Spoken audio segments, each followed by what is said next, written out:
Thank you.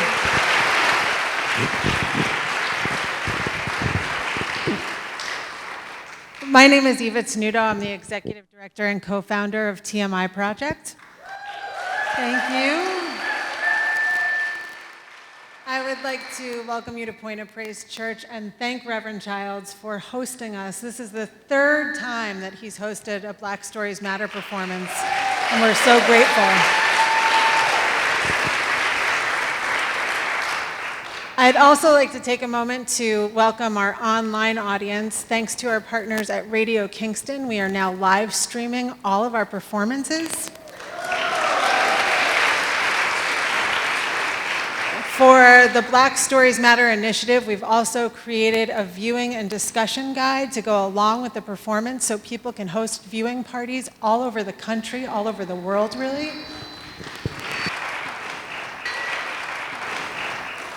And so that's available live right now and also on demand. So if you enjoy what you see and you'd like to bring it to your school or organization or your home, you're welcome to do that at tmiproject.org.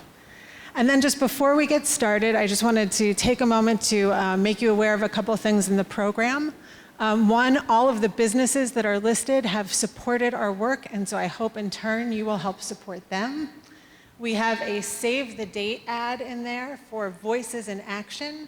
It's our biggest fundraiser of the year. It's on September 21st at BSP. I hope that all of you will attend. We have a workshop coming up at Omega Institute. People always want to know where they can take the workshop and tell their story. So if you're interested, that's also on our website. And lastly, we are looking to grow our board of directors. So if you are interested in becoming part of the TMI Project support team, we would love to hear from you. And there's contact information about that as well. And so now, without further ado, I would like to welcome the workshop leaders for the Black Stories Matter program, Micah and Dara Laurie.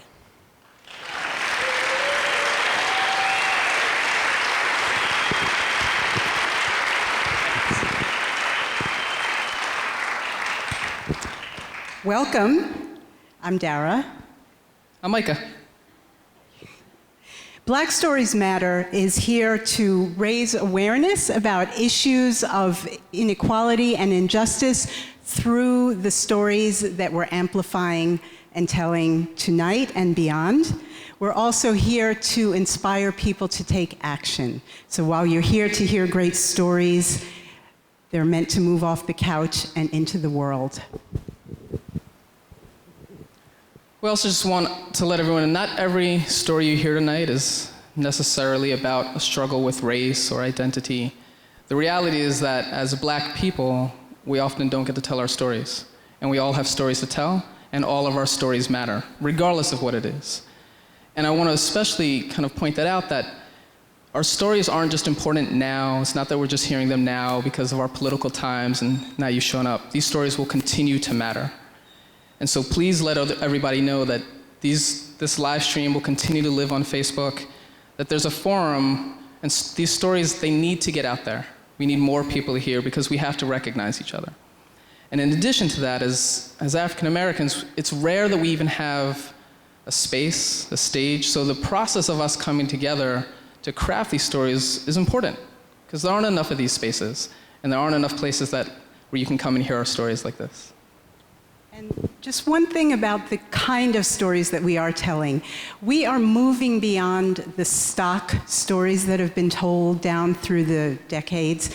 And stock stories are really the stories that are created by a dominant cultural group.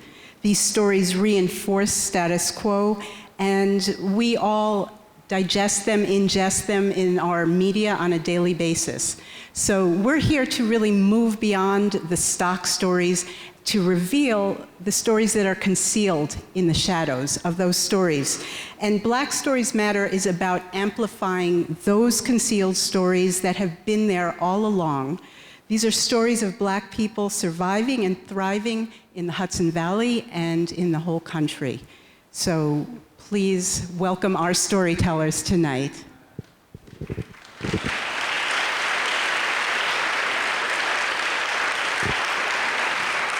That's it.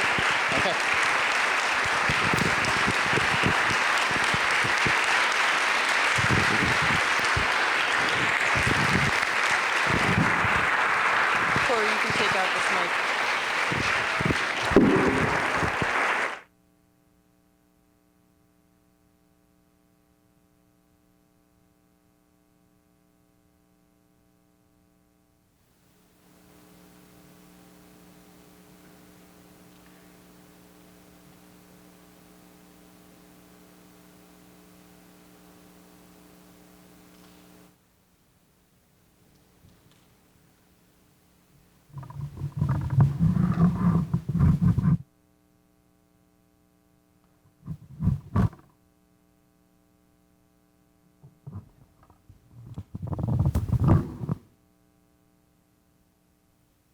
It's early morning, and I'm rushing to my car dressed to impress in faded black sweatpants, Crocs, and an oversized faded t-shirt that says fun-sized. My locks are on top of my head in a loose bun. I've got 2 overstuffed laundry bags slung over my shoulder, keys in hand, and I'm praying I don't run into any of my students in town. I'm rushing to the laundromat in Woodstock in time to get the big washers and secure the best dryers. I'm also rushing because it's Mother's Day, and I need to call my mother and sister. When I was 3 years old, I helped my mother get ready for work, brushing her hair while she got her face ready, with General Hospital droning on in the background. I'm fascinated by her assorted paint palettes and witch bottles of perfume laid out before her. My mother is a fairy applying her glamour. When I'm in my teens, my mother tells me, pinch your nose for an hour a day because it's too broad, and don't stay long in the sun because you're dark enough already. I push away from my mother's ideals of beauty, light complexion, straight-haired and made up, and become goth AF, dressing in black from head to toe and cutting out my relaxer. So many ways I call myself forging a different path than my mother's, swimming against her tide, only to circle back and find that she is in the center.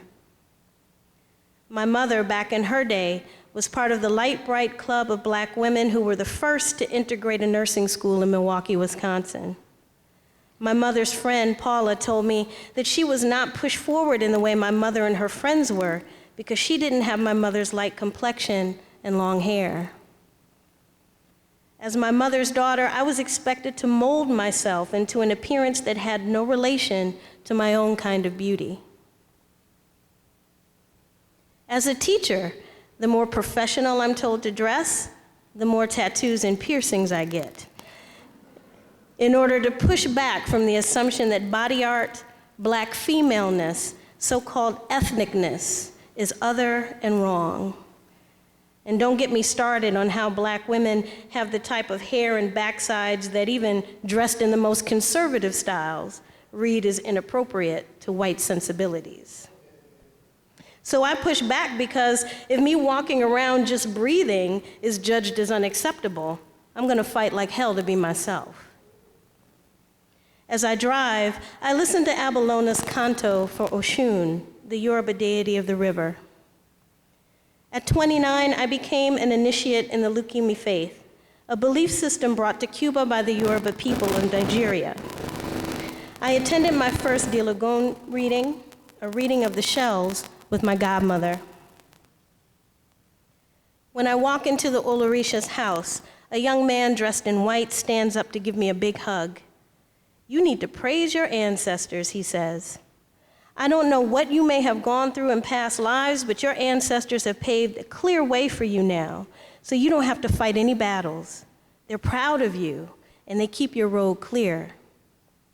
The Olorisha throws the shells and interprets the patterns.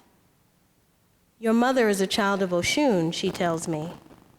The patterns of the shells show the priestess that it's my role to protect my mother. My mother was raised in a Baptist Methodist household, but the Olorisha tells me that if times had been different, my mother would have been a powerful priestess. She ran when the spirits called to her, the Olorisha said. Later, I asked my mother if she's ever had any experience with spirits, and she tells me that yes, since her childhood, she's seen the spirits of the dead and is frightened of them. I'm singing along to the Okpan's call and response as I pull into the parking lot in Woodstock. Wemele oshun, oshun dede, alawede, omile oshun. It's sunny outside, and there's only one other car in the parking lot. This is going to be a good day, I think to myself. And then my cell phone rings. It's my sister calling me on Mother's Day. That doesn't happen. I'm the one who does the calling. I hesitate before I answer the phone, my lifted spirits turning to dread. What happened, I ask. Mom died this morning, my sister said.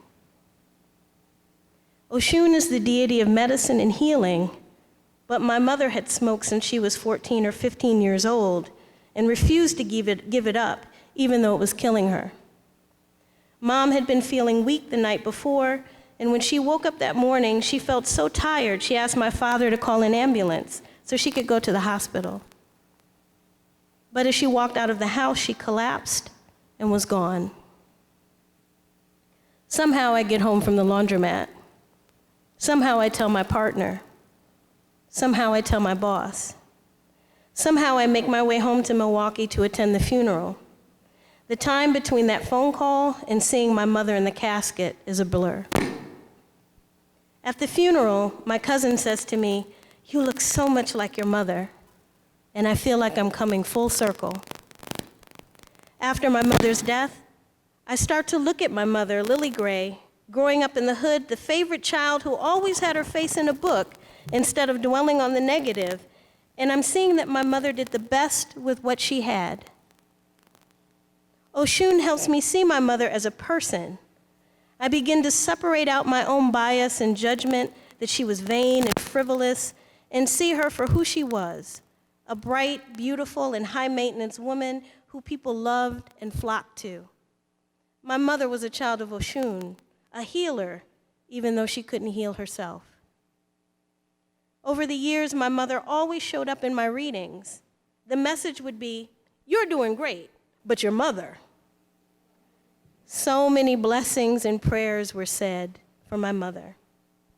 After a while, I felt resentful, and I stopped getting readings. It's been 7 years since I've had a reading.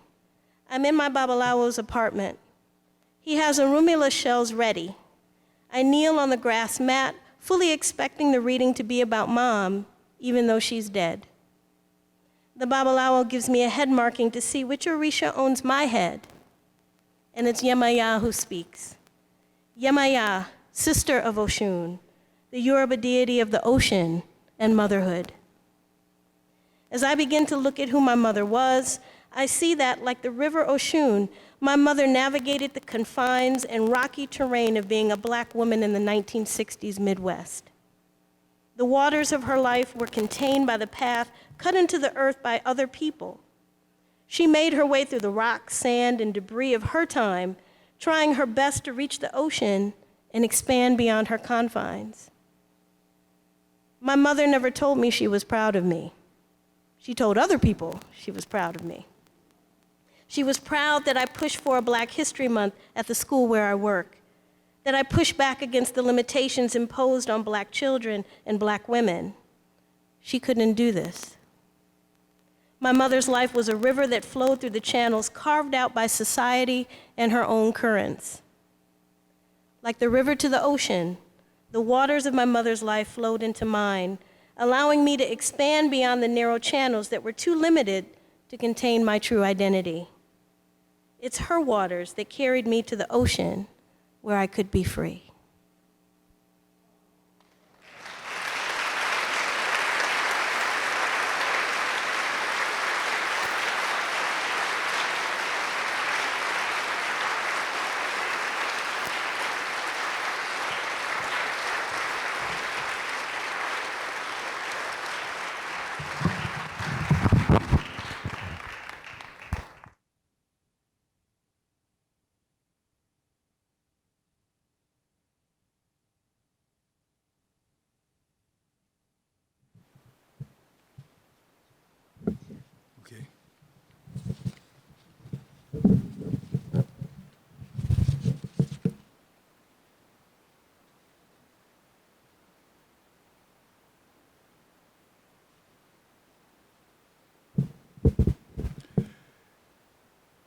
It happened on this ill-fated day in April that I woke up passing blood in my urine. I wasn't in pain, and I thought that the bleeding would stop. But that's not what happened. I waited 5 months before I decided to go see a urologist because I was afraid.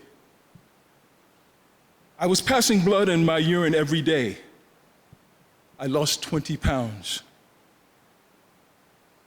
and started to feel fatigued and depressed.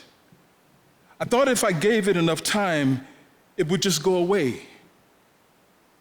By the time August came around, I finally went to see a local urologist. After the procedure, I asked him what was my diagnosis. He told me that I had 2 cancerous tumors on my bladder. He ushered me off to billing and told me to set up an appointment for surgery next week. Next week? Next week was too soon. And I was just trying to wrap my mind around getting the diagnosis that I had cancer.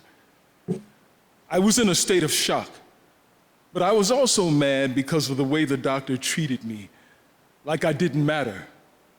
He didn't spend 1 minute with me after the procedure before he started to leave the room without telling me anything. I had to ask him. There was no discussion about the procedure that he was going to perform, what types of treatments that may be available, or discomfort issues. I decided that this doctor was not going to operate on me and that I was going to seek a second opinion. I made an appointment with Cancer Treatment Center in Philadelphia, CTCA, Cancer Treatment Centers of America. CTCA had combined treatment programs that included holistic, conventional, and genotherapies. I was on a waiting list for 6 months, and I was still passing blood. When I finally started treatment, it took me a long time to come to grips with what I was feeling beyond fear and hurt. I felt abandoned by people who I thought would be there for me, but in reality, were not. I always thought that if anything would happen to me, that certain people would be there for me without question. Maybe my expectations were unrealistic. Sometimes people can't be all that you want them to be, or they can't be there for you when you want them to be. It's hard to expect people to show up when they're afraid too. Sometimes they just don't know what to do, or don't know what to say, or how to react, so they just stay away. After 6 months of chemo treatments, I went into remission, and 6 months later, a recurrence. The cancer cells came back, but had not advanced. I got a little depressed, but decided that I was going to be proactive, to act out of faith, not fear, to act out of the love that God planted in my heart. Cancer has been the most difficult challenge of my life. I never thought getting cancer would ever happen to me. Most people think that getting cancer won't happen to them either, but it can, and it does.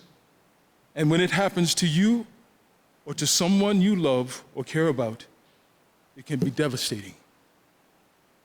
Throughout this whole process, I decided to make a commitment to myself that I was going to keep a positive attitude. This process has been a learning experience, a forgiving experience, a healing experience. And one of the most difficult parts of this process was maintaining continued love in the face of adversity and negativity, dealing with the transgressions that we endure daily. People say and do cruel things to you, even if you don't have cancer. Researchers have found that the effects of daily racism destroys the quality of life to those who spew hate and to those who are receiving it. It is one of the contributing factors of cancer. The culmination of all the cruelty and harm that one human inflicts upon another, coupled with the destruction of his or someone else's environment. I could have found many people and many things to be angry with, but in order for me to get well and to stay well, I had to make a space in my life only for healing, love, forgiveness, laughter, and peace.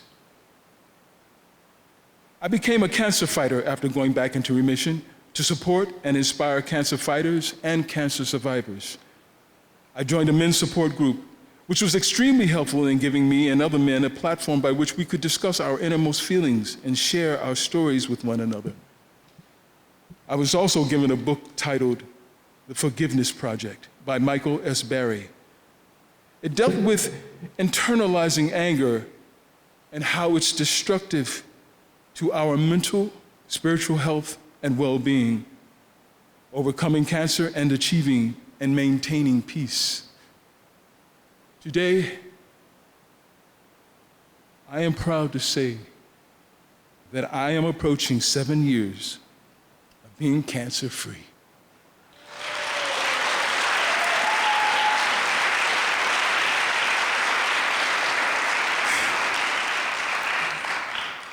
Never, ever put anything on hold or wait because of your fear.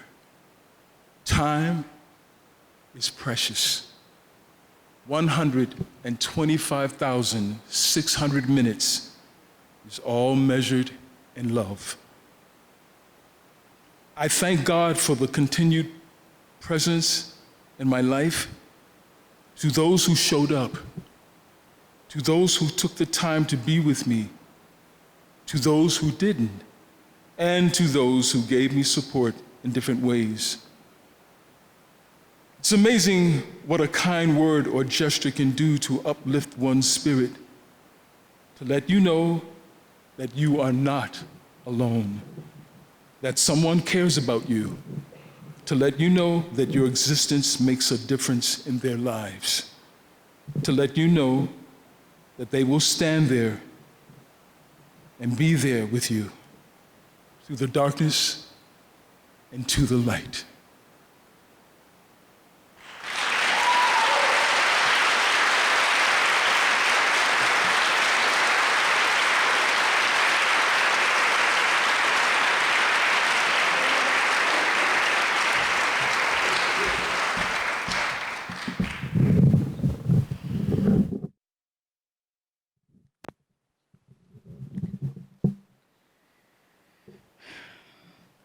I grew up in a white neighborhood, and I mean really white, like 0.6% black. Growing up around all white people messes my mind up. I have a sense of self-hate that's hard to overcome. There's massive pressure to be what the white world expects of me, fit in with people who don't look like me, fit their standards of perfection, quiet, proper, well-dressed. While receiving so many negative messages about people who do look like me, I literally grow up thinking that I was better than other black people because of the way that I spoke, behaved, dressed, the way my hair looked. I buck back against the system. I'm the skater kid, the Wiccan kid, the one getting kicked out of Mr. Lesch's classroom, copying dictionary pages as punishment outside. Watching 90210, I learned about cutting. The girl who cuts on the show gets the help she needs once Donna finds out she's harming herself. Rich white folks in Beverly Hills get therapy, but in my world, we don't talk about mental health. I start cutting. It's not that easy for me. At 18, I'm away at college. Loneliness, high expectations of success, and unchecked mental health issues lead me to a suicide attempt and a stay in one of Boston's fine hospitals. After getting out of the hospital, I meet this dark, tall, handsome Jamaican man, Brian. We soon start dating. One night, his friend Jan stops by and asks, "You want a party?" and takes out some drugs. It's not anything I've seen before. "What is that?" I ask. As she starts to prepare it, she tells me, "It's like Coke." All right, I've done Coke. That's no big deal. Let's party. Jan teaches us how to make a pipe out of a Smirnoff bottle, a pen, and takes the diamonds out of her ears to poke holes in the foil. She sets us up. Here, try this. It's not until after I've already started smoking this stuff that I find out what it is. Crack. Immediately, I love it. For the first time in a long time, I feel like everything could be okay. Like I have the ability and the skills to be anything I want to be. We talk about our dreams and the future and what life could be like for all of us. But after the high wears off, meeting those expectations is a lot harder than dreaming them. So we want more and more and more. All of our money and free time goes to crack. Our lives go to crack. I lose my apartment and move in with Brian. Every time we try to stop, our rich friend Jan comes by with her drugs and her diamond earrings, and we start all over again. She has access to all the fancy rehabs. Rich white folks in Boston are like the ones in Beverly Hills. They get rehab, they get help. It isn't that easy for us. I'm doing lines at work to get through the day. It gets real bad when I don't show up for finals. All my teachers try to get me there, but I can't get myself there. When Jan isn't around, Brian and I are scrounging and selling things to get our next high. Late at night, checking the floors for rocks. Most of the time, we end up smoking kitty litter. It's time to get clean. I try staying with friends. So many of them take me in the middle of the night and put me up. I take advantage of every single situation. Even the kind guy who offers me the world to be with him instead of my drug-addicted boyfriend. But I always chose the drugs. Rehab is a failure for me, and I started thinking that maybe it's time to go home, to a place where I can get sober, where I can reconnect with people that I know. Leaving college isn't an option, though. We go to college. That's what we do. One day, I'm crossing the street. A disheveled woman with dirt on her face, wearing a ratty coat and layers of clothes, is walking towards me. She grabs me in the crosswalk and says, "Don't be like Whitney. Whitney never gave up the drugs." She means Whitney Houston. Even she knows I'm addicted to crack, and I could be more if I give up the drugs. Time to go home. I don't think my mom was ever accepting of me leaving Northeastern. She still brings up the student loans that she paid for my 1 year in college, a symbol that I had failed the expectations she put in front of me. The path to getting clean is a long one. Drugs are everywhere. Back home, friends are smoking crack. I spend my time hanging at the local park, drinking and doing drugs. Again and again, I try to get sober. I'm standing at the bus stop. The bus is over 45 minutes late. It's snowing, and I'm late for work. A man pulls up and offers me a ride. I joke about not getting murdered. He laughs, and I get in. The next thing he says to me is unbelievable. "Just so you know, I sell crack." He tells me to take his number in case I need a ride or anything else, and drops me off at my job. He must have been out recruiting potential addicts because he didn't like taking money from pretty girls. There were other ways we could get our drugs. It gets bad again, really bad. I move out to live with a man who gives me unlimited drugs in exchange for me, I guess. I don't live there long, eventually finding a new place with new friends who also do drugs. Why does everyone smoke crack? Crack is whack, y'all. What the hell? It's Andrew who eventually helps me get clean. And he's such a douche, and outside of the fact that he gave me my oldest daughter, I don't want to give him credit for nothing. But it was time, and he was there. He doesn't throw me away every time I make a mistake, disappearing for days at a time to get high. He takes me to NA meetings and eventually knocks me up, which becomes my biggest reason for staying clean. When I get pregnant with Liliana, I'm 5 months sober. I'm given 2 options: get married or get an abortion. So I choose the path of creating the life that's expected for me, the life that is leading towards a white picket fence, the life that gets me the nice husband and the ring. I know I want to leave him before I marry him. It takes a year. Leaving him is reminiscent of leaving college. This isn't what we do, but I did.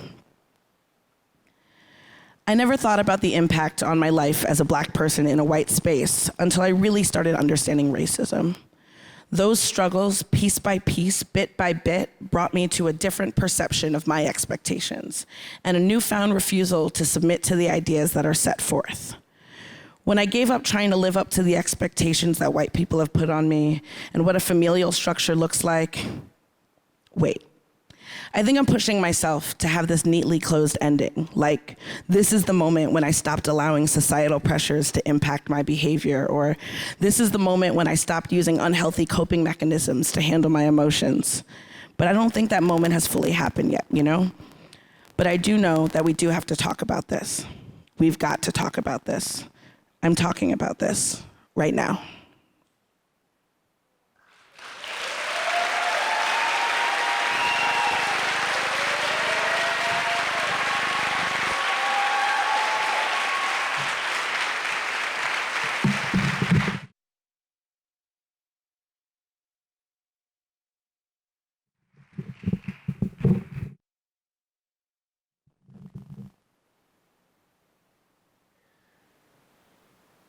The air is humid. My skin's still damp from swimming in the creek. My arms are swinging, feet skipping in time with my friends. I'm about 10 or 11 years old. I smile and feel a sense of belonging, like in one of my favorite movies, when you're with your group of close friends. Then one of my friends turns back to look at us and laughs. "Danielle, it's so dark I can't see you," he says. My other friends either laugh or stay quiet. At first, I don't understand what he means, but when I do, I fall silent too. It isn't a conscious thought in the moment, but I know that this is when I decide I don't want to be seen, not for my blackness. I start to worry about how I look, how I act, and how I'm perceived. My mother tells me I have to work twice as hard because I'm black and a woman. And it's exhausting, but soon it becomes an obsession. In high school, I get called an Oreo because I speak white and listen to the wrong music. I'm placed on the honors track with mostly white students, and I'm told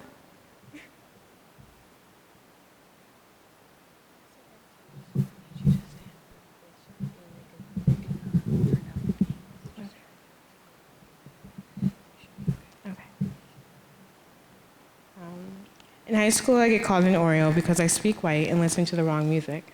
I'm placed on the honors track with mostly white students, and I'm told that I'm better than my black friends. Black and white beauty standards are also different.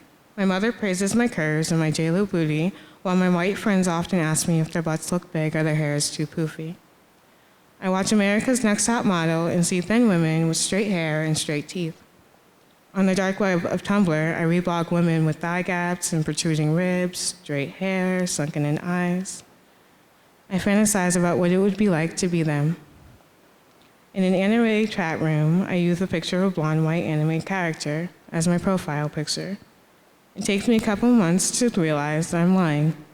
I don't look anything like that. In real life, I wear extensions and perm my hair. I skip meals to lose weight. The first day of high school, after I starved to lose almost 30 pounds, my friends say, "You look so good." At 99 pounds, I've achieved my original goal, but I still feel like I take up too much space. Ultimately, I want to disappear. I meet Caitlin online. She's bulimic and self-harms like I do. The cutting helps us control the pain of overwhelming emotions. It's the intense shock of that pain, cutting into the flesh and drawing blood, that distracts from the feelings we can't handle. I feel like she's the only one who understands. We starve together, compare our calorie intake, offer support on the days when we feel weak.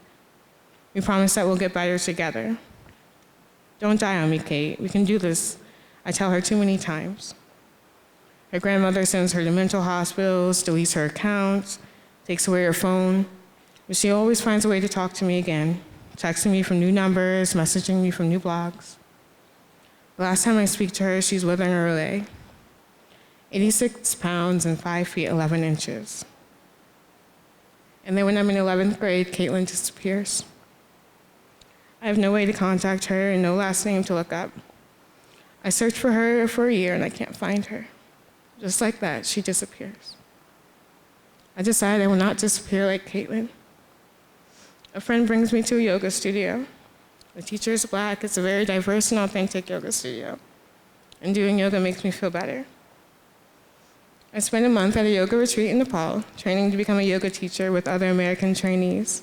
We practice yoga 3 times a day, and 3 times a day eat the same meal of rice, dal, and roti. Eating is difficult for me at first.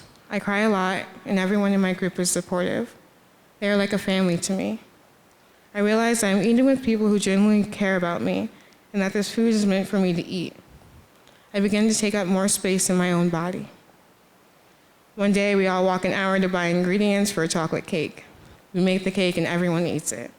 The workers at the retreat eat the cake, even I eat the cake. That was a very good day. Returning from my training in Nepal, I stopped practicing yoga 3 times a day and fall into a really bad depression. In the middle of my hopelessness, I meet Ryan. He tells me, "You need to breathe." And he just sits there and breathes so calmly and deeply that I have to breathe with him. Ryan is like a beacon of light, guiding me through the vast oceans of my sorrow. He teaches me to trust, to love, and truly connect again with another human. My walls come down and I let him see me, but only the parts I have let myself see. One day, lying in his arms, I announce, "I'm going to change my hair." As soon as I say this, my heart starts beating quickly. He's only seen me with my twist, and I worry what his reaction will be. My struggle with hair is one of the many I keep in a lockbox. I have not been natural since a young child. My mom has learned to do this crochet weave-in style, one that will change my twist to free-flowing, natural-looking curls. She says, "I need a change," and I reluctantly agree. Ryan smiles. "Yeah?" I'm excited, I lie, and he agrees. But when it's done, he doesn't like it. His hands awkwardly pass my weave of ringlet curls. "It's so big," he says. "I don't know if I like the fake curls," he says. "Why don't you go natural? How do you wash that anyway?" His words sink to the pit of my being. Now the box is open, and I'm bombarded with flashbacks. The white customers when I worked at ShopRite asking the same questions, making the same statements in condescending tones. "How long does that take?" "It can't be all yours." "How do you wash it? Can I touch it?" I don't get why my hair seems so exotic to them. Haven't they seen other people wearing these styles? I feel like a spectacle, an animal at the zoo. I try to summon the courage, gather the words to express my relationship with hair, one of the most hated and loved aspects of my blackness. I see Ryan as another white male who will never understand me. All the love we share, and he will never understand. I remember his statements about being colorblind and wonder how he sees me. Did he forget I was black? Did my disappearing act work better than I thought? "Don't shut down on me," he says. My friends told me this would happen, that he would not understand. It's ingrained, they said, implicit bias. They tell me, "Your new style makes you look more black, that's his problem. You just got comfortable and forgot you were black." "You're putting up a wall," he says, and I was. Weeks passed before I remembered my decision to be seen, to be true. One night over dinner with Ryan, I opened the box. I say, "You asked me to go natural, but you don't understand this is a battle I have to get through." I tell him what I went through in school, constantly perming my hair to make it straight until I got braids. How random people want to touch my hair or ask me, "How do you wash your hair?" The same question he asked me. I tell him that my hair is part of my blackness that I both love and hate. The shock on his face is almost comforting. Maybe what everyone said about him is not true. We speak about intentions, other microaggressions, my feeling on black hair, on blackness. And as I see me, he sees me. He says, "I just want you to feel free and be yourself. If this is what makes you happy, that's all I want." "I love you," he says. I start to feel that I can trust him and his intentions. I can't always expect him to know things, but when I do talk about these things, he listens. We can communicate. I don't have to run away, and I don't have to disappear. I'm learning to love me, my body, my hair, my blackness, and my soul.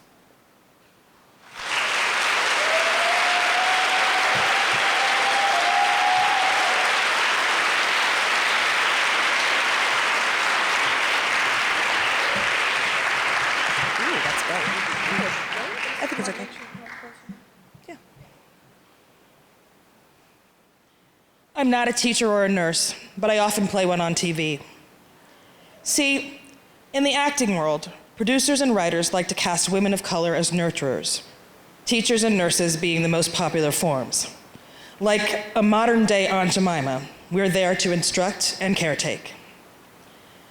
This role seemed to have permeated my life in the real world as well. White people seem to gravitate to me for caretaking, instruction, and nurturing, regardless of the relationship between us. I've begun to really look at all the spaces and times where I've been forced into that role. I don't have an issue with it at work. It's a gig, a well-paying, sometimes high-profile gig that keeps me in the union and in health insurance for my family. But privately, it feels as if the world, the white world, still expects women of color in general, and me in particular, to instruct or caretake, no matter where or when. Like the time I'm sitting in Red Lobster in Hickory, North Carolina with my husband Brad and our 2-year-old son Ezra. We are here visiting my husband's family because my father-in-law Ted has been diagnosed with prostate cancer. I am truly weary, not only from caring for my 2-year-old while performing some emotional heavy lifting for my husband, but also from deflecting the racist microaggressions of my husband's mother and 2 sisters. I am wife weary, mother weary, race weary, weary. And I refuse to cook in my mother-in-law's house for fear she'll attack the kitchen with air freshener again. Apparently, the smells of flavor are offensive. All of these circumstances bring us to be sitting in the noisy back room of the Red Lobster, where I am acutely aware of being the only brown face in the place. Not even the busboys or barbacks are people of color. I can feel everyone keeping me in their peripheral vision. No matter, my off-duty sign is lit. I'm not carrying the burden of race for anyone. I reach across the table and hand Ezra a Cheddar Bay biscuit and look at my husband. He's wiped out too. But we are finding respite in this crustacean chain restaurant. And that's when I notice him. A white man that looks to be almost a century old, staring at me. I look around. Yep, he's staring at me. I offer a wan smile and his blue eyes dance with intrigue. I tuck back into my salad, only to see him teetering toward our table. What is he doing? "Hello," he says, towering over my child. "Is he yours?" He waves his wrinkled hand over Ezra's head and positions himself next to Ezra. I am stunned. What could he possibly want? Brad instinctively puts his arm around Ezra in his high chair. "Excuse me?" Brad says in his soft Southern drawl. He is ever the Southern gentleman who will never raise his voice in public as he politely tells you to go F yourself. "Is this child yours?" "Yes, he is our son," Brad says. "Oh, good," the man says as he pulls the chair out beside Ezra. I look over Ezra's head at this man's family, who are silently observing this intrusion. "Come and get your old white man," I'm saying telepathically to the 40-something-year-old son. "Come and get him. Come and get him now." But it doesn't work. The son turns his attention back to his surf and turf without giving me another glance. Here is the height of white entitlement. Believing it's okay to come and sit uninvited at my table and demand that I stop nurturing my family and teach you something. It reminds me of the time that this white homeschool mom says that the hate in the young adult novel, The Hate You Give, is fake. I tell her the hate is not fake, that it's all too real. When she puts her chin in her hands and elbows on the table and in her schoolgirl stance says, "Teach me," I say, "No." I turn away and shut her down. "No, I will not teach you," I tell the homeschool mom.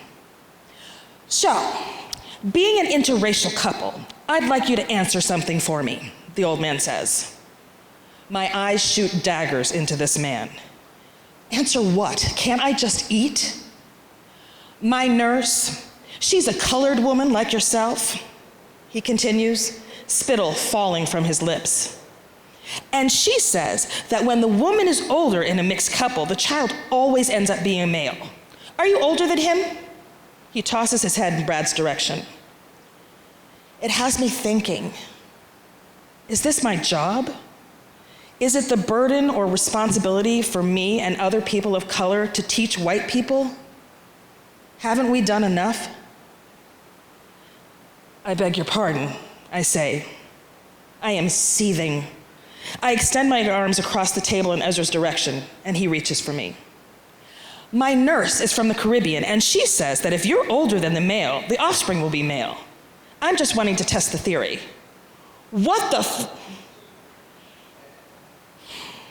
Look, I'm not a nurse or a teacher. I just play one on TV. But I'm about to teach this old man so hard, he's going to need a nurse.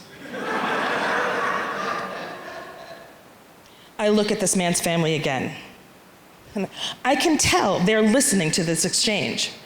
But since I haven't stabbed great-grandpa with a steak knife, they assume he's safe and make no attempt to intervene. Sir, I tensely let slip through my teeth. I assure you that your nurse's theory is just that, a theory. Or some old wives' tale from whatever Caribbean island she's from. Oh, no. She told me it's the truth. She's seen it happen time and time again. So I want to know if you're older than the father.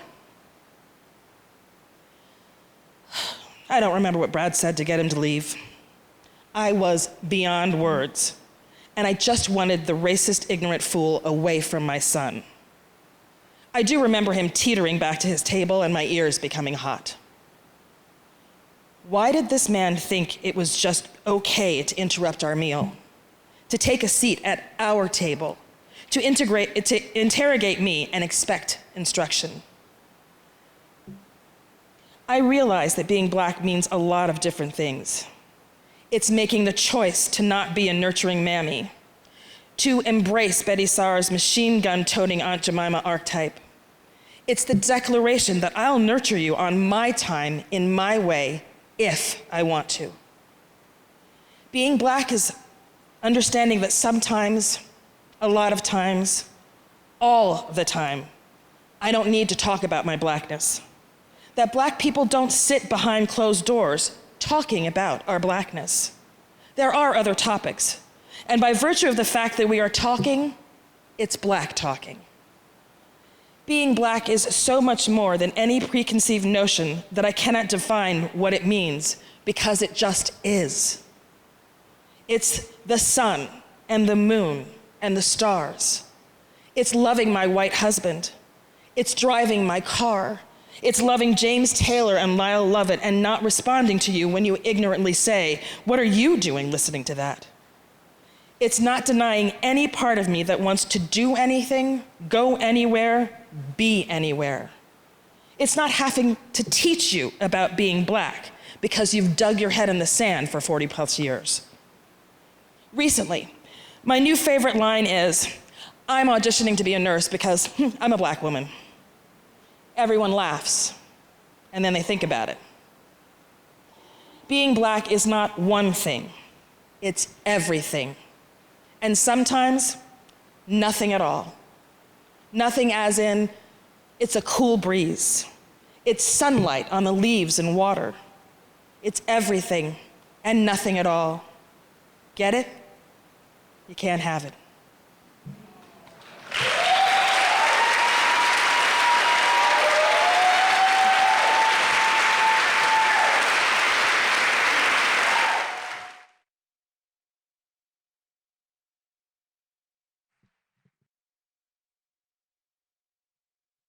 Good? All right. This summer, I'm 11 years old. I'm walking home with a friend and his 9-year-old brother. We are running around and laughing, having a good time. It's around 8:45, but it's still light out. We step aside to let a car pass, except it doesn't. It stops right in front of us and turns on its high beams, almost blinding us. What the hell? We start walking around when I hear, "Step in front of the car, please." Flustered, I look around at my friend and his little brother. They're both white and have confused looks on their faces. A police officer, a bald white guy, steps out of the vehicle. In the pit of my stomach, fear starts bubbling up, and a lump in my throat forms. Oh God. I can see my friend's brother has a fearful expression, but my friend has a calm, almost casual look on his face. Why isn't he scared? I think just as I see my mother and their dad walking towards us, oh, thank God. I take a sigh of relief. I remember hearing a comedian talking about being mixed. You can only be black or mixed, never white. I've always known I'm black and mixed. I never had a problem because that's just the way I am. Then I see a particular episode of Blackish where the mom is talking about growing up mixed. She has identity problems in school and everywhere else she goes. I wonder why I don't have those problems, and it gets me thinking. Am I not black enough? Am I too black? Am I too white? I don't realize I'm doing it, but I try to act white and never fall into the black stereotype. I don't listen to rap music. I listen to Taylor Swift and Katy Perry and pop music. I don't use much slang. I'm afraid of a stereotype that I don't even know much about yet. My mom tells me stories about people saying she talks white. Do I talk white? While I am trying not to be too black, I'm also trying not to fall into that white stereotype of being ignorant and thinking I know everything. I feel weird about fitting in because of something as small as the music I listen to.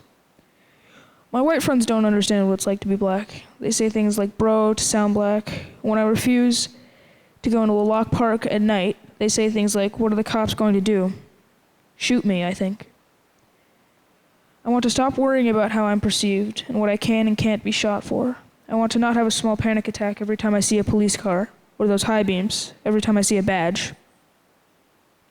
The officer asks for our names. My friends say theirs, and I manage to say my name is Ezra Hubbard. Their dad comes up from behind the car next to us. Hello, officer. How can we help you? There was a call reporting a disturbance in the neighborhood. I think to myself, what? We were just playing. Who called the police? I glance at the houses around us. I'm going to need your date of birth and names. My mom and their dad give him their names. My mother looks a little rattled. Is she okay? Can you tell me what was happening here? I remember saying, we were just playing. I was so stunned someone would call the cops and scared. I don't remember the rest. Why would somebody report kids playing? It's because I was black, wasn't it? God, I'm tired. As I get older, my identity issues deepen. A friend of color asked me why Black Panther isn't one of my favorite movies. I say because it isn't that good. There are flaws in the writing and CGI. I still like it, it's just overrated. She says, come on, you gotta represent. It makes me feel like I'm not black enough. All my friends upstate are white. Who do they see me as? I know that I'm me and I am no less black or white, no matter what I like or who I listen to. I'm not a stereotype, and I know that. I am black and I am mixed. I realize that blackness isn't something to hide. I begin to embrace my culture. The first step is listening to rap, really listening to the sounds of an amazing song, digging deeper and finding more meaning in music than the surface level pop drivel that I had been listening to is awesome. I had to get over the N-word, but once I do, my musical horizons expand tenfold. It is an amazing feeling. The group 21 Pilots helps me get there with their mix of raps and rock/pop. Being black comes with its ups and downs. My mental state has been eroded by racism.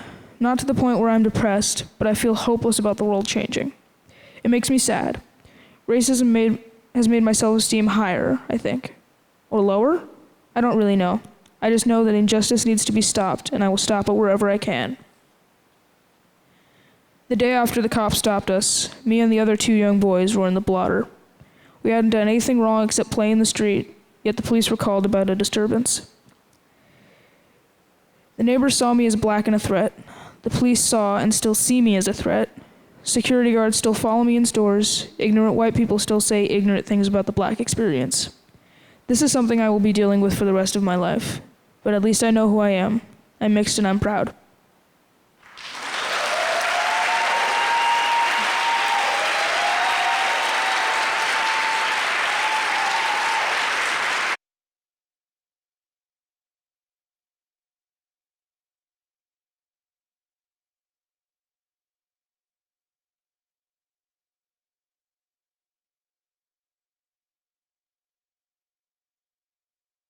Everybody knows your name.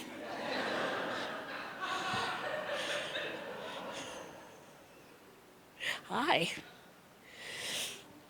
So, 2 years ago, I was, to quote Everclear's local god, stupid, happy, and numb. Only more the first and third than the second one. I've never been genuinely happy, but I do stupid and numb very, very well. And I can really hold the pose for 37 years, last I checked. We still believe ours is a universe, a reality, an existence of boundaries, containers which neatly lift and separate one boob from another like a cosmic bra. And we boobs with legs recognize this is more wishful thinking than fact. No matter how separated, contained, and sorted we seem. But it's our nature now to seek out enclosures. We've developed to appreciate pendant similarities and commonalities, or well-defined and cordoned off differences. We happily divide ourselves along color lines, gender lines, sex, names, routines, philosophies, cultures, beliefs, and even the physical space we use and occupy. We live and like our lives and realities lifted and separated from each other. And yet I've spent my whole life trying to figure out all my containers, illusory though they are and temporary though they've always turned out to be. When prompted by myself or by others to answer who I am, I've learned to work my way from the outermost, least exclusive skins and containers and make my way toward the innermost bounds that corral me, whoever me is. I am. I exist and I am alive in this universe. I am. I'm a person, a human person. I'm apparently a dyed-in-the-wool absurdist. I'm many other things before my innermost, my final container, before my skin. But I am my skin, and my skin is me. My skin and I are brown. And other than the history indelibly stamped, bred, and stigmatized into my brown skin and my brownness, I don't know the shape or bounds or nature of that container, or what it contains. I have never felt right or at home in my skin. And up until 2 years ago, the stupid and numb version of me would apologize for that. But then Charlottesville happens. And for the first time in my life, I become unapologetically black. And all it takes is a weekend's worth of news coverage. While black teenagers can't even breathe without being riddled with bullets by cops who fear for their lives and stand their grounds, I watched neo-Nazis marching in the United States of America with impunity, shoving and getting in the faces of cops who stolidly stand there and take it, take abuse from literal Nazis. But then the President of the United States claims several days late, there are good people on both sides of the Reich March that happened in America's streets. That all happens, and I wake up. Before this, I'd sleep so hard and so deep and with such determination, because this world is ugly, yeah. But reality is so much more nightmarish than any nightmare I've ever had. After Charlottesville, I can't sleep anymore. I am awake. I've been awake ever since. And it burns all the time. It's like being covered in a low-grade acid, constantly. I'm continually trying to overcome the obstacle of a history of being so very apologetically black. This unlearning process is very difficult for me, and new, less than 2 years old. Close to that in age or lack thereof is the actual learning process of accepting that no matter what I do or how I do it, I am doing it black. This has actually been a nearly lifelong process, really, but consciously recognizing the necessity of unlearning the apologies that are unspoken but almost inextricably entwined with what being black means to me, that's a toddler. That realization is in its terrible twos, and still learning the differences between simple shapes, the names of primary colors, and that eating spiders off low-slung webs is frowned upon. But in more honest, plain, and less smart-alecky, over-self-aware terms, this means my unapologetic blackness, or UAB, is still very young.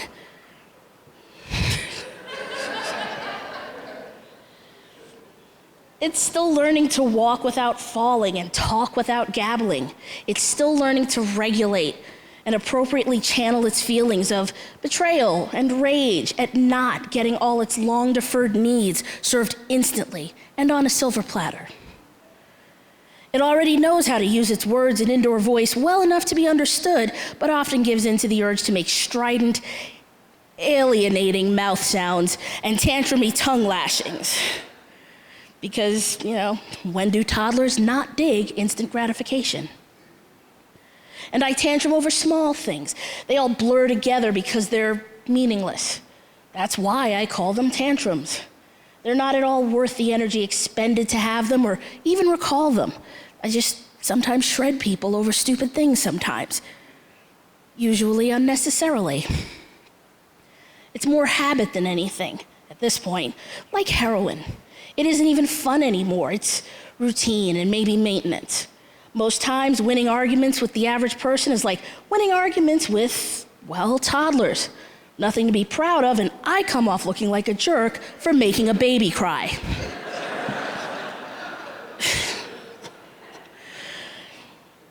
This tendency and urge is, in part, probably because I spent 37 years asleep. Now, I don't get to sleep anymore. Not till I'm dead. Even as I'm being unapologetically black, I'm also still very much conscious of that as an effort, almost like wearing an outfit in a style to which I'm unaccustomed and maybe unsuited. Even at my blackest and my most unapologetically so, there is keen self-awareness and self-consciousness, exhausting effort, wariness, and even fear of slipping from solidarity to satire or parody. I am never right in my skin. Never right in the first container that ever contained me, if one doesn't count my mother's womb. And with my emergence from that safe space into an entire world of varied containers, each a little or a lot less native to me than my brown skin, I've come to notice a lack of affinity for skins and containers and labeled boxes for easy shorthand identification. That lack of affinity for literal and conceptual spaces that might welcome and keep me is my default state. Every time I'm presented with skins and containers and labels, I must consciously reassess which ones I can cram myself into or which I won't mind rattling around in like a lonely die in a cup. My white friends don't handle my UAB, my brownness, very well. Regardless of their intentions, they gaslight me frequently, seemingly effortlessly, simply by ignoring the parts of me that they find difficult and uncomfortable, inconvenient. There's no sign they notice my blackness at all, whether it is unapologetic or not. Thus, I doubt that my black personhood and attacks to it are on their radar. My reality isn't one for them, so it isn't real. It's maybe not even a hypothetical, and I can't disentangle what that makes me feel.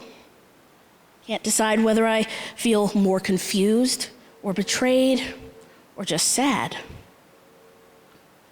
But I do know that as I grow older, I'm spurred to be even more UAB, and also more UAO, unapologetically outraged. I'm making my way through a fog of instinctive apologies and firestorms of well-fueled rage to be my unapologetically Black self. But with all that's at stake, seems like there's just no time for baby steps. Thank you.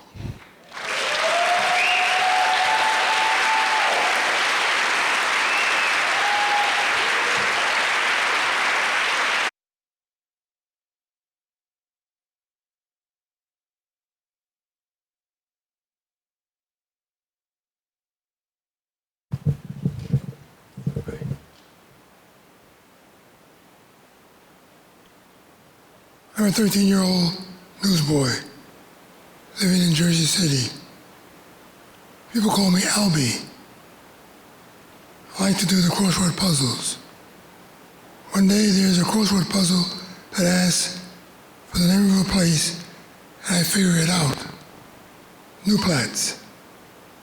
The original name the Dutch gave to the area that would become Newport. At the time, I had no idea that the surrounding area was home to Sojourner Truth, or that 27 years later, her spirit will call me to the Hudson Valley and I will make a home and career in this region. At the time, there are 9 of us in the Williams family living in a 4-room apartment. My father, George Frank Williams, my mother, Bessie Irene Mallard, my brothers, Fred, Marvin, and James, my sisters, Virginia, Marjorie, and Doris, and myself. By the early 1950s, my father is unemployed, and my mother works for Franklin Cleaners. Times are difficult, but we get by. My father drinks a great deal, and consequently creates unsettlement at home. Many times it gets so bad with his beating up on my mother that I sneak out of the apartment and ask the gas station attendant to call the cops. But by the time the police show up, my father's gone. When he starts beating my mom, he looks around the room to see if we all are there. He knows that one of his kids, namely me, has the habit of getting out of the house and find someone to help us. Where's Albert? He asks. As soon as he hears I'm gone, he knows that the police are on their way. We love our father and wish he would be the daddy he was when he was not drinking. A great guy who loves us all. When he drinks, he loses control. He ends up leaving us to return home to Georgia to try to give up drinking. At least that's what he told my sister before he left. On that train to Georgia, a midnight train.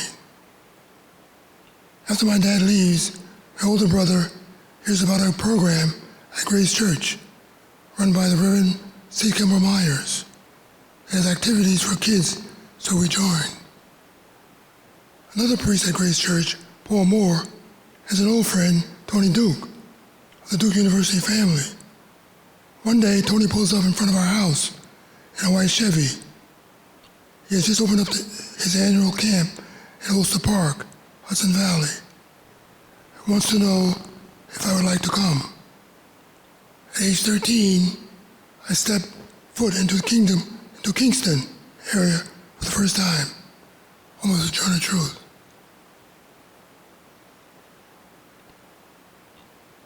That fall, Reverend Myers becomes my adopted father, and I moved from Jersey City to live in his house. That's how I have the family name Williams Myers. The Reverend oversees my education and has a hand in getting me the resources I need to complete my education.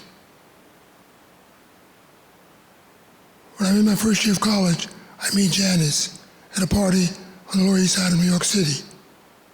She just out of high school has come east from Colorado to work in a program for kids in the inner city. We meet on a Wednesday, make a date for Saturday. That Saturday we end up getting engaged. We fall in love. I trained as a historian at UCLA, but before that, Janice and I get married when I'm in my last year of college in 1962.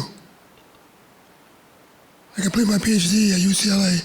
Then in 1966, Janice and I trained to work in the Peace Corps. We're in Chapel Hill, North Carolina, with a group of about 60 people learning how to make family genealogies. We have to go among a group of Native Americans and ask if they will tell us their family stories. Traveling on these lonely roads down south, I think about the KKK and other white racists who do harm to us. But I always feel there is someone there with us to protect us. I believe that Sojourner Truth walked with me then. Janice is my partner in my work in East Africa, accompanying me with our 2 young daughters as I do my research for my PhD.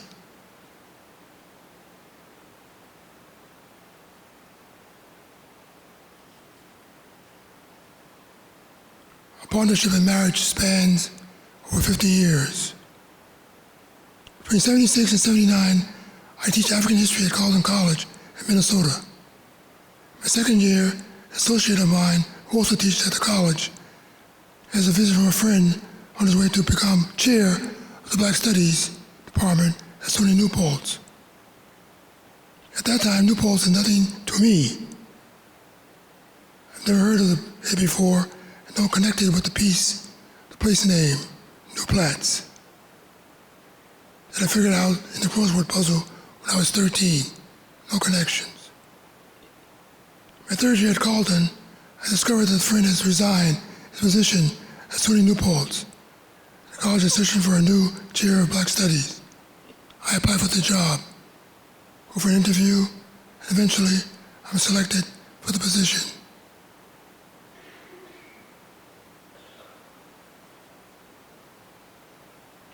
In the fall of 1979, when I first entered the college, I learned that Sojourner Truth had been enslaved in Hudson Valley. The library at SUNY New Paltz is named after her. I realized that when I lived in California, I'd been seeing her name on a regular basis at the Sojourner Truth Recreation Center in South LA. It was noted that she was buried in Battle Creek, Michigan, but I didn't learn her story until coming to New Paltz. When Sojourner Truth's son was sold down south, she found a lawyer to fight the case and get her son back. There's no doubt that her life had a tremendous impact on the culture of the Hudson Valley, from her life to the present. By training, I'm an Africanist, but when I get to New Paltz, I can't teach a course in African history because, due to low enrollments, the college has stopped offering African history.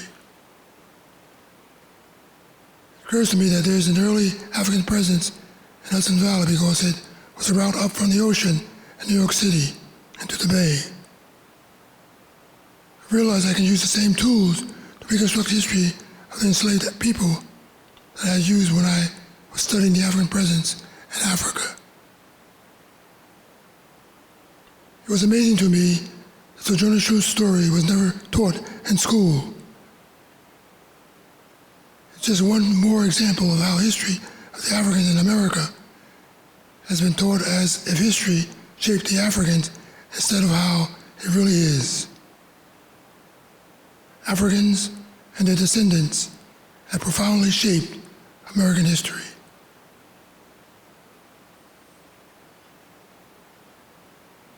As an adult, I realized that Sojourner Truth had been watching over me for most of my life. She was with me when I puzzled out the name New Platz at the age of 13. She was with me when my adopted father showed up when he advocated for my education. She was with me when I get to New Paltz, placing me in the right place to unearth her story, her history. She was with me in Janice when we lived in the West Indies, avoiding Caribbean sharks. She was with me in the Peace Corps, keeping us unarmed from great snakes and other predators. Sojourner was with me when an African revolutionary fighting the Portuguese in Mozambique approaches me and my assistant with a question, "What are you doing here?" with his big gun pointed at us.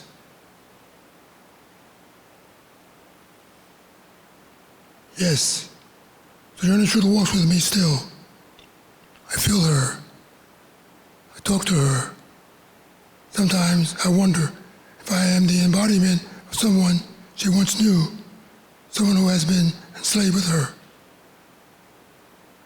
I may never have the answer to that question, but I do know Sojourner Truth walks with me. Then, now, and tomorrow, she walks with me.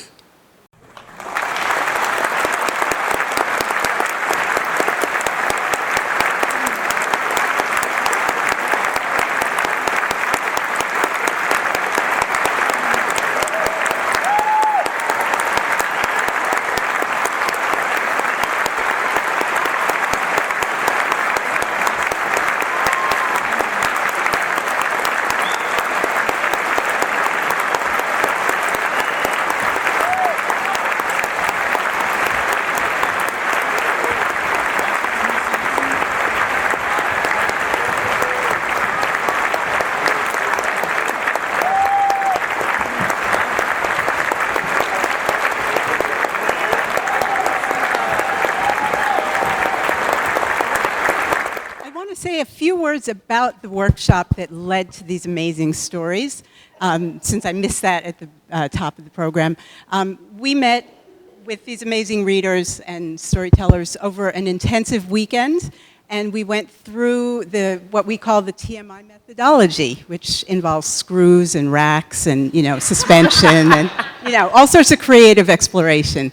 But really, what we did was a deep dive to allow people through prompts and exploration to find their material, and then Micah and I worked together to help shape, and what you see is the result of that. So now we're going to be entering into a Q&A moment, but before we do, we have a few provisos about that. So.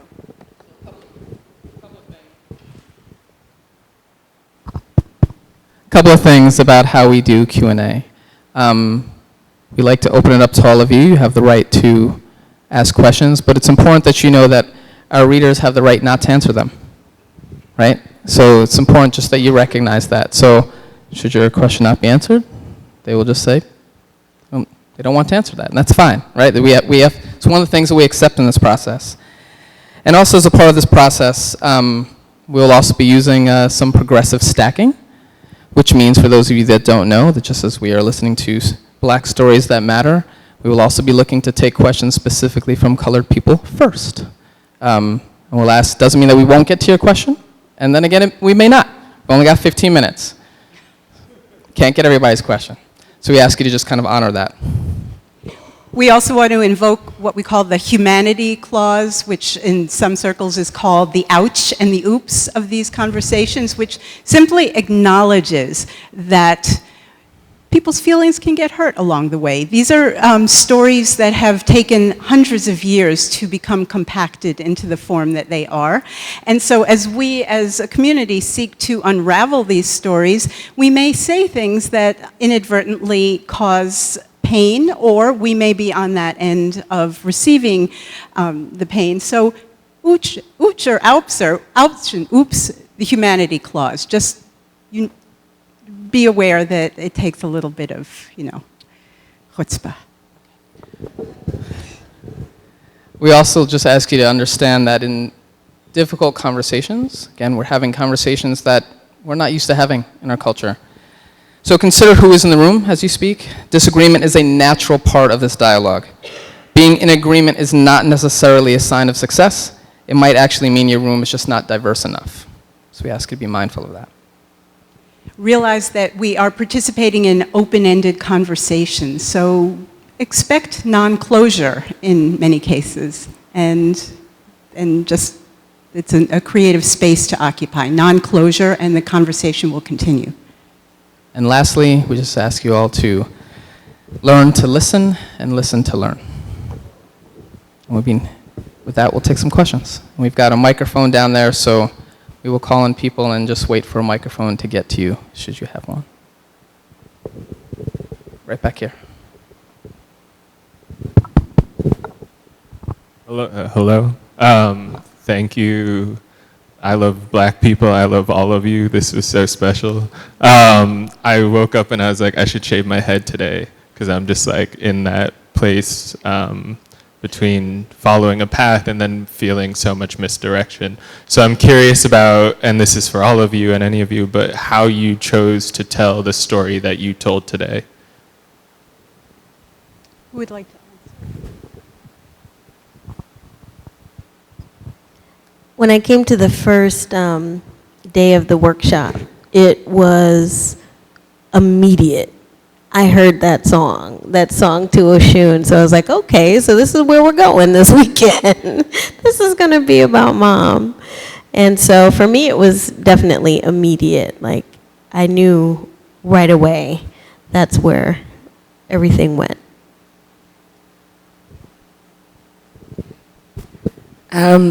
For me, going into the workshop, I, was having a struggle thinking about telling my own story versus talking about all the other things I typically talk about.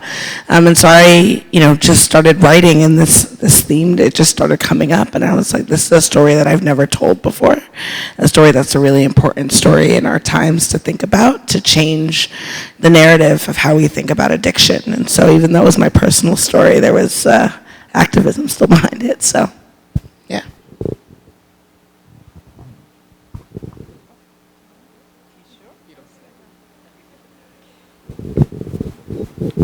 Right.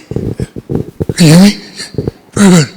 It was a story I had to tell, given the fact that I'm trying to figure out, who am I? I knew I was born of two parents, Americans. But somehow, when I lived in St. Thomas, one man told me, he says, "Hey man, you're Crucian." I said, "No, I'm from Manhattan." What he meant was, I was from St. Croix, and he put me in one of two towns, Frederickstead. The other point was, when we were in the Peace Corps, my wife and I stopped at Zanzibar. Our boat stopped at Zanzibar, moored at Zanzibar. We went up to the cathedral that was built over a slave yard, where slaves were sold from the island into the Indian Ocean, down around the Cape, to the Americas. And as we got up to the gate of the cathedral, a man rode up with a bike. He looked at us and he said, only one word, only two words, "You've come back. You've come back." Wait a minute, we're from New York, the Peace Corps. But for some reason or other, there was something more about me than simply being an American. It's not a question of just dying. Where do we go after we die? What happens to us? I had to tell the story. I had to tell the story.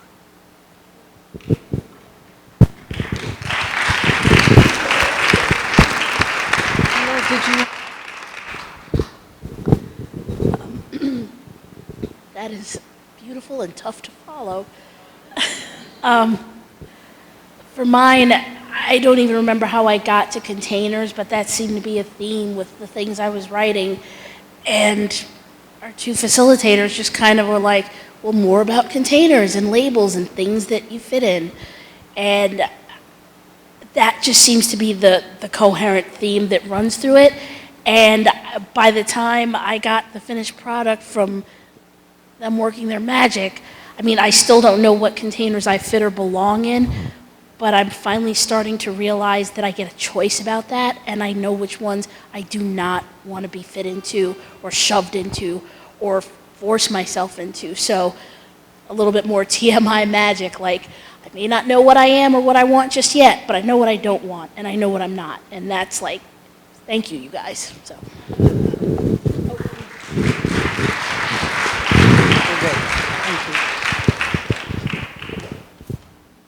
More questions?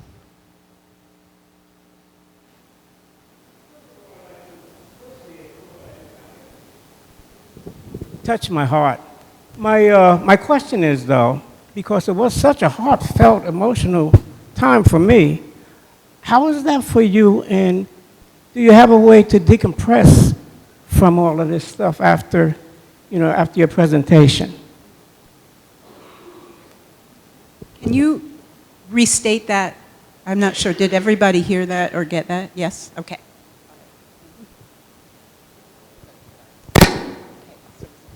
So since I said in my story that we're talking about this, I mean, I'll just be really open. I have a therapist that is wonderful and amazing, and we can get into our healthcare system and how terrible it is, but if you have access, definitely going to a therapist. I think it's really important for us to remember that our head is part of our body as well, and we tend to think of that differently. And so as we're going through all these different experiences, we have to be willing and able to check in on our emotions and on ourselves and how we're showing up in the world and saying, this hurts, I've got to work through this. And I think for me, telling this story was a way to do that.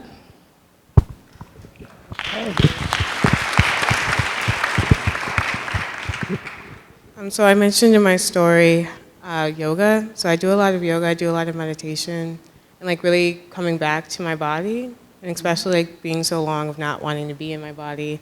It's been really helpful to just be and be okay with being, and not thinking and not being in containers all the time. So that's always helpful for me. Anybody on this side want to answer? Actually, the performance part and the Q&A and being in front of you guys and sharing. Sorry, being in front of you guys and sharing and performing and the Q&A, it's actually my decompression. Everywhere that I am that's not doing a TMI performance sometimes feels like tightening up and ratcheting and just holding in and pulling in and pulling in. And then when I come here and I'm in front of an audience and I'm talking to you and you guys are listening and I'm sharing and you're relating and there's this great energy and acceptance and just welcome, that's decompression. And I ride that for days, and then slowly the world seeps back in and I start ratcheting up and getting tighter and tighter and tighter. And then I wait for these guys to say, hey, we tried to get somebody else, but they canceled. Could you I know it's last minute, but you don't really have a life, so could you just come here and just do stuff? And I say yes because I'm tired of being like this. And then I get to be like this for the performance and a few days after, and it's amazing. So this is my decompression. So, if you want to see me back again, TMIproject.org, I like to decompress.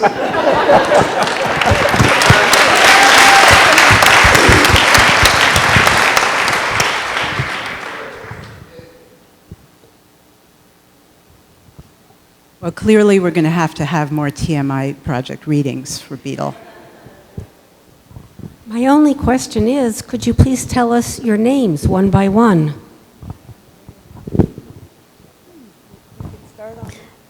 My name's Cassandra Taylor, and I'm a teacher here in Kingston. My name is Byron Utley. I'm an actor, photographer, artist, mentor, and community activist.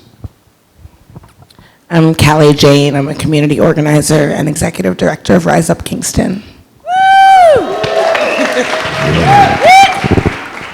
I'm Danielle Garman. I'm a teacher for yoga and English and all of those good things. I'm AJ Williams-Myers, retired chair, Black Studies Department at SUNY after 36 years at the institution.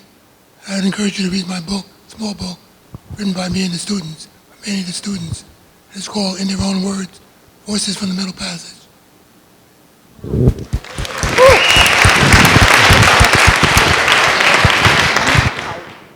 I did all that too. My name is...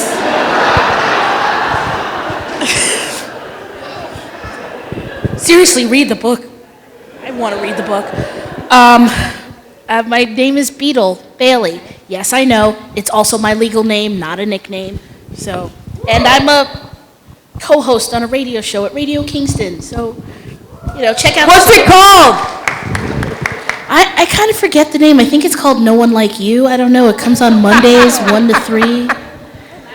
The Black Meta, Tuesdays, 1 to 3 p.m. And, thank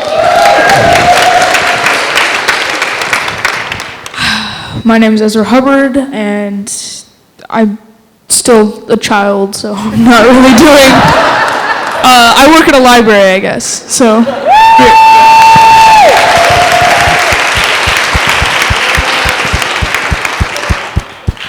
I'm Ezra's mother. My name is Twinkle Burke. I'm an actor, teaching artist, creative.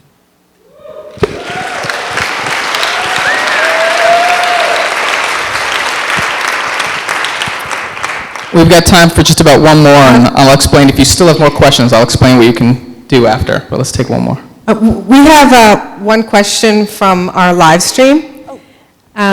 Cindy Kaplan, she says, I wonder, were all of these people already storytellers?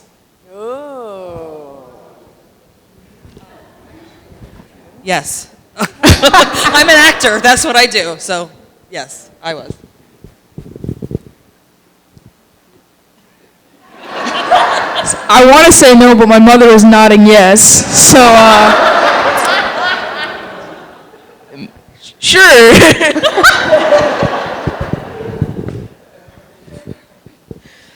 I normally tell stories about like killer robots and unicorns that can fly through space and more killer robots.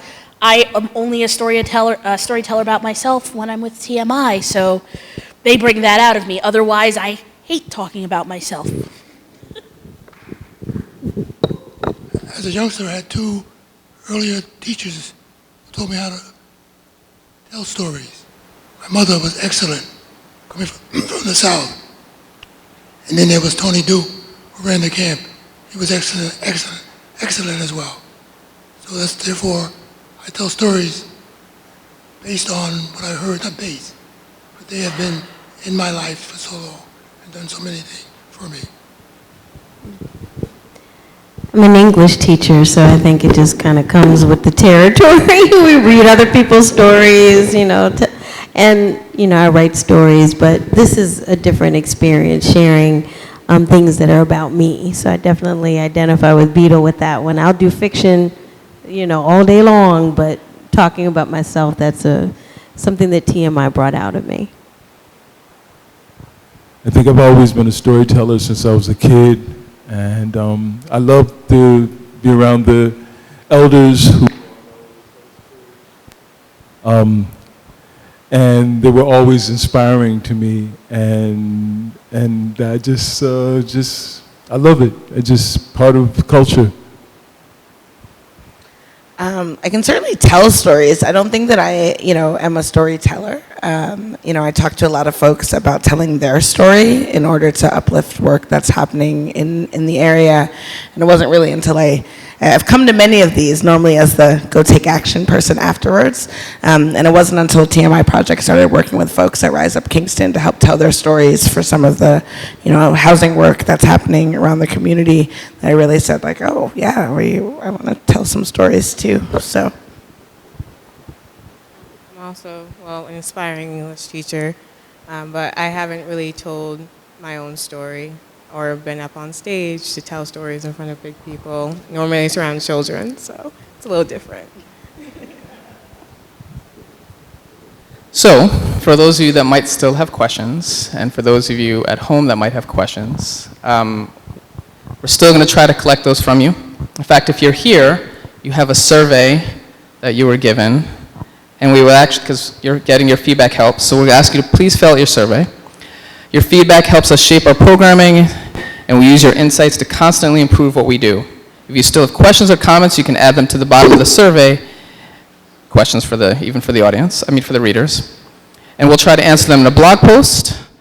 And next Friday, we're going to take over Jimmy's show on Radio Kingston. So next Friday from 3 to 5, we'll be on the radio trying to answer some of the questions. Hopefully some of our readers will be along there with us. So it's another opportunity for us to answer some questions as well. So surveys, questions. You guys got that part? Surveys, you're going to do them. You're going to put questions if you have them. And also, a big part of TMI is not just listening to stories, but taking action. So I'm actually going to ask Callie if you will come up here and let us know, with Rise Up Kingston out there, how we can take action. Hey, so I'm good at this part. I feel a lot more comfortable doing this. So out there, if you didn't see the bright orange table, is the Rise Up Kingston table. If you're not familiar with Rise Up Kingston, we're a grassroots organization that is led by those who are most directly impacted by racism and other forms of oppression. And so I'd like to talk a lot about after Black Stories Matter. You know, you came out tonight, you were here, you listened. Don't just let Black stories be entertainment to you. You have to listen to them and uplift them. You need to hear them. You need to make the changes that are requested and demanded and needed from Black folks and other people of color in the community. So out on the Rise Up Kingston table, there's actually a petition that you can sign specific to trying to change our police commission here in the city of Kingston. We've been working for a really long time to try and get some police accountability, and we're moving towards it. And so we're trying to show power. So please sign that petition. Even if you don't live in the city of Kingston, if you drive through the city of Kingston, you have an opportunity to interact with our police, which means that you have an opportunity to stand up and say, we believe that our police commission should be able to hold them accountable, which means that they need to be trained, which means that they need to have a complaint process that is, welcoming for people who have been through a bad experience, and that there's real accountability in our police department. So you should go out to that table. There's a few other tables out there. I'm going to highlight one. The Kingston Land Trust, Shaniqua is out there as well. Shaniqua's right there. But they just did an amazing job protecting the Pine Street burial ground by raising $165,000 or something. And they are trying to raise the remaining $55,000 in order to protect the building that is on that property. And so go out and stop by that table and get some information as well. Thank you for listening and hopefully taking action as well.